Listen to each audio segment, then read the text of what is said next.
ഭഗവാൻ വിഷ്ണുവിനെ കണി കാണുന്നതുകൊണ്ടാണോ വിഷു എന്ന പേര് വന്നത് എന്ന സംശയം പലർക്കും ഉണ്ടാകും. സത്യത്തിൽ വിഷു എന്ന വാക്കിൻ്റെ അർത്ഥം തുല്യമായത് എന്നാണ്.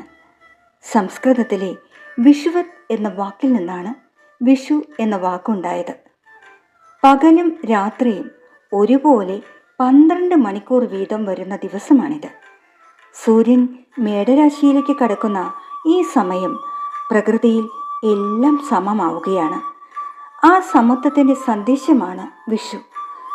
കണിയിൽ വയ്ക്കുന്ന പല സാധനങ്ങൾക്ക് പിന്നിലും ചില അർത്ഥങ്ങളുണ്ട്. നമ്മുടെ ശരീരത്തിലെ പഞ്ചഭൂതങ്ങളെ ഉണർത്താനാണ് വിഷുക്കണി.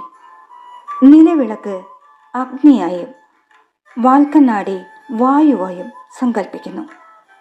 കണ്ണാടിയിൽ സ്വന്തം മുഖം കാണുമ്പോൾ അഹം ബ്രഹ്മാസ്മി, അതായത് ഞാനും ആ പരമാത്മാവിൻ്റെ ഭാഗമാണെന്ന തിരിച്ചറിവാണ് ഉണ്ടാകേണ്ടത്.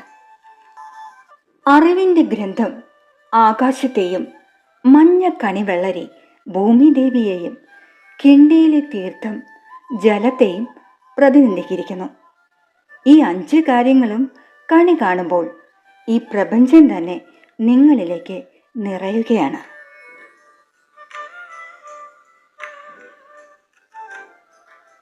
എല്ലാവർക്കും വിഷു ആശംസകൾ.